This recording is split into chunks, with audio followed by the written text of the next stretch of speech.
There are places where science ends and darkness begins, where reality fractures and nightmares breathe. These are the tales of Carl Otto's dark anthology. The Djinn Particle by Carl Otto. Dr. Nazari, I'm Amir Khalili. Welcome to the middle of nowhere. The words carried across the cracked tarmac of the remote Iranian airstrip, where the drone of the departing cargo plane still echoed against distant mountains. Dr. Arman Nazari turned from watching the plane disappear, his precise, measured movements marking him as an academic even before he spoke. "Ah, you must be my contact from the university." His crisp British accent carried traces of his Persian heritage. Rather dramatic location for a pickup. It's the closest airstrip to Alamut that still handles international flights. Amir helped load Nazari's equipment into a battered Land Rover. We've got about 4 hours of driving ahead, most of it through mountains. The Land Rover's engine coughed to life, protesting like an old man woken too early. As they pulled away from the airstrip, Nazari noticed how Amir kept checking his mirrors, as if watching for followers. "Tell me, Dr. Nazari." Amir's eyes remained fixed on the treacherous road, his knuckles white on the steering wheel. "What do you know about Djinn?" "Djinn?" Nazari raised an eyebrow. "Are you referring to the quantum particle anomaly theorized by Dr. Hassan at CERN, or the mythological beings?" "Interesting that you immediately thought of the particle." Amir navigated around another deep pothole. The villagers here only know the old stories. But 3 years ago, we recorded energy signatures matching Hassan's predictions perfectly. Then people started vanishing. Last year, a local boy disappeared for 3 days. His watch showed only 3 hours had passed, and the metal had changed somehow. Changed how? Like it had been exposed to forces we couldn't explain. The cult that controls the site, they claim it's the work of a Djinn. Elder Mahmoud and I have different theories. Amir's grip tightened on the steering wheel. "That's why we contacted you specifically. Your work combining quantum theory with archaeological physics. The cult doesn't approve of scientific investigation. 3 of my students ended up with broken equipment and broken bones last month. The cult's grown aggressive about protecting their secrets." Amir slowed as they approached a sharp bend. Elder Mahmoud is the town leader, but the cult answers to their high priest, Ibrahim. He claims direct communion with the Djinn. The Land Rover rounded another bend, and Nazari caught his first glimpse of the village. Ancient stone buildings clustered around a central square, with the mountains rising behind like ancient guardians. A mosque's minaret stood alongside what appeared to be much older structures, their weathered stones speaking of centuries of history. "Welcome to Alamut," Amir said, his voice carrying a mix of pride and concern. "Try not to stare too obviously at the northern cliffs when we arrive. That's where the site is, but the cult watches for people showing too much interest." As they descended into the valley, Nazari noticed how the villagers stopped to watch their passage. Children were quickly called inside, shutters closed. The welcome felt about as warm as the snow-capped peaks above them. "Elder Mahmoud will want to see you immediately," Amir said, navigating the narrow streets. "But first," he hesitated. "A word of advice. Be careful what you say, even in private. The cult has ears everywhere, and they're particularly suspicious of foreign scientists, even ones with Persian heritage." The Land Rover came to a stop in a small courtyard. The stone walls around them had to be centuries old, but Nazari noticed modern security cameras discreetly mounted in the corners. The message was clear.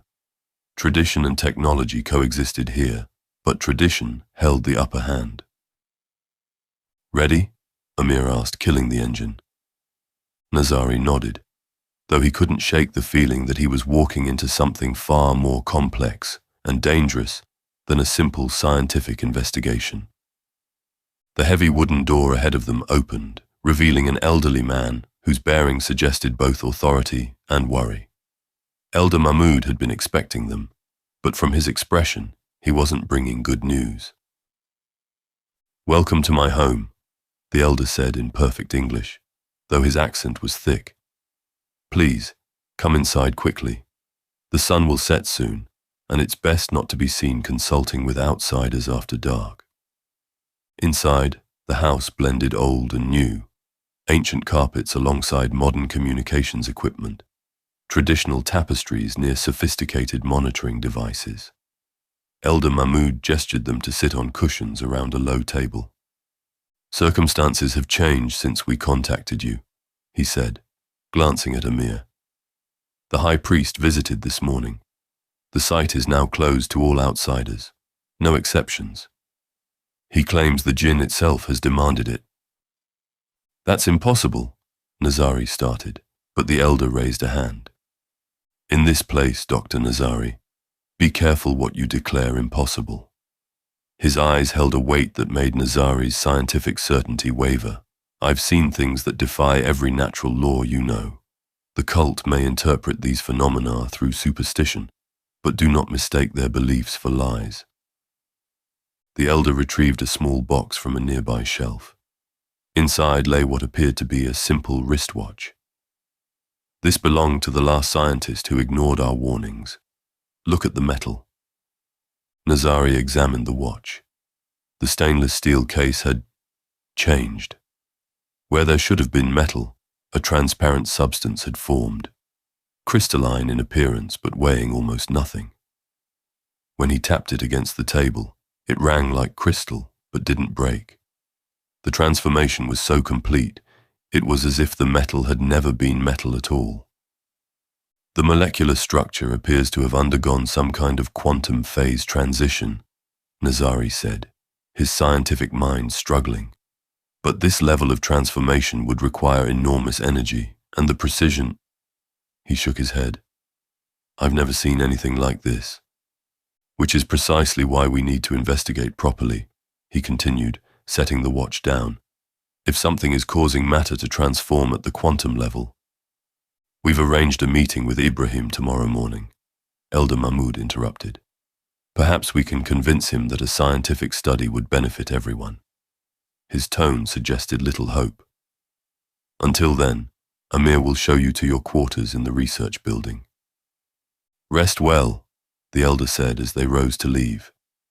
"Ibrahim is not known for his tolerance of scientific inquiry, or of outsiders questioning the Djinn's dominion." As they walked through the darkening courtyard, Nazari clutched his equipment case closer, his mind still trying to rationalize what he'd seen. Behind them, the mountains loomed against the twilight sky, their ancient peaks holding secrets that seemed to defy both science and sanity. The old barn had been converted into a serviceable research station. Amir helped Nazari carry his equipment inside, the light from modern LED strips creating strange shadows among the weathered wooden rafters. "The cot's not exactly five-star accommodation," Amir said, indicating a narrow bed against one wall. "But the heater works, and the Wi-Fi is decent when the weather cooperates." He gestured to a cluttered workbench covered in monitoring equipment. "I've been collecting data for months when I can. Everything's yours to examine." "This is more than adequate. Thank you." "No, thank you." Amir's voice softened. "Most scientists wouldn't come all this way, especially given the political complexities. But your papers on quantum archaeology, your theories about particle preservation in ancient structures, they could explain what's happening here, maybe even help protect people from it." After Amir left, Nazari settled onto the cot, the strange events of the day catching up with him. The last thing he saw before drifting off was a faint shimmer in the air near his equipment, like heat waves, but in a room that was rapidly cooling as night settled over the mountains. Nazari dreamed of a meeting room that seemed to shift and flow like water.